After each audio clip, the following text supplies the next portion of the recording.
In fact ఈ cinema తీసినప్పుడు ఆయన సాక్ష్యం చెప్పాడు. ఒక యాక్టర్గా వచ్చాడు, మంచి డబ్బులు ఇస్తానంటే మంచి యాక్టర్గా వచ్చాడు. ఎందుకంటే ఆయన ఫేస్ ఇది కొంచెం డైరెక్టర్ నచ్చింది. యాక్టింగ్ వచ్చిన ఆయన సినిమా తీసి ముగించేటప్పటికే క్రైస్తవుడుగా మారిపోయాడు. యేసు ప్రభు ఇంతగా నా కొరకు మరణించాడా, ఇంతగా నన్ను ప్రేమిస్తున్నాడా.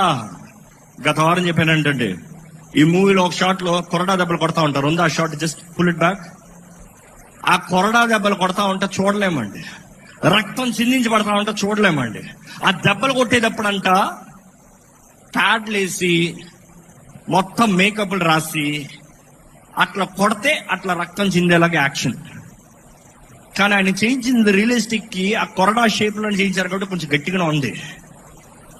ఒక దెబ్బ ఏమైందంటే కొడతా కొడతా కొడతా ఒక దెబ్బ వేసి కొట్టేటప్పటికి ఆ ప్యాడ్ జరిగిపోయి ఈపు మీద పడిందంట. ఒక్క దెబ్బడికి అల్లాడిపోయి బిగ్గరగా కేకేసాడంట. ఈ డైరెక్టర్ అన్నాడు, ఎట్టో రోలింగ్ అవుతుంది, జరిగేది జరిగింది, ఇంకా ఆపకండి, ప్రొసీడ్. వీళ్ళు ఇంకా యాక్టింగ్ ఇంకా కానీ అన్న వెంటనే పట్టుకుని ఉన్నవాడు ఇరుక్కుంటే ఈపులో పట్టుకుని ఒక్క పీక్ పీకుతాడు. అతను అన్నాడు, ఆ ఒక్క దెబ్బ నా జీవితాన్ని మార్చేసింది. ఆ ఒక్క దెబ్బ తట్టుకోలేని వాడిని 39 దెబ్బలు ఎలా తట్టుకున్నాడు.